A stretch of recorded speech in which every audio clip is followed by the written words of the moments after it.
Gather around, dear listeners, for a tale of faith, miracles, and divine providence.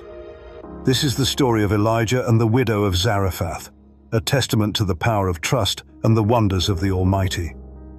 In a time of great famine, when the land lay parched and barren, the Lord spoke to the prophet Elijah. "Arise," he commanded, "and journey to Zarephath, for there a widow shall provide you sustenance." With obedience and trust, Elijah set forth on his journey. Upon reaching the gates of Zarephath, his eyes fell upon a widow gathering sticks. Approaching her, he humbly asked, "Would you bring me a little water in a vessel, that I may drink?" As she turned to fulfill this request, Elijah called out once more, "Bring me a morsel of bread in your hand." The widow paused, her heart heavy with despair.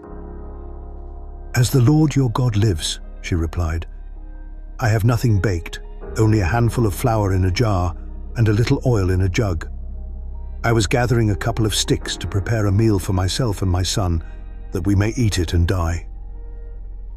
Elijah, filled with compassion and faith, spoke gently to her. "Fear not. Go and do as you have said. But first, make me a little cake and bring it to me, and afterward prepare for yourself and your son.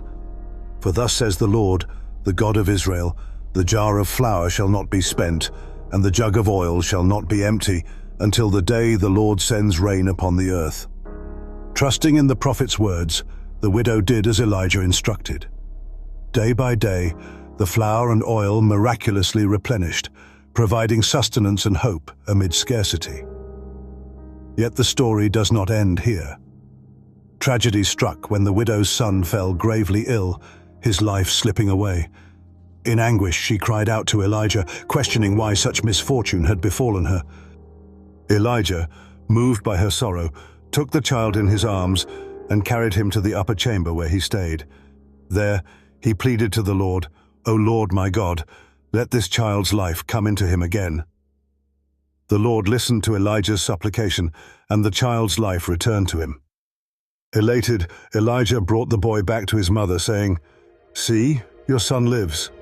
Overcome with gratitude and awe, the widow declared, "Now I know that you are a man of God, and that the word of the Lord in your mouth is truth." And so, dear listeners, the tale of Elijah and the widow of Zarephath reminds us of the strength found in faith and the miracles that follow when we trust in the divine.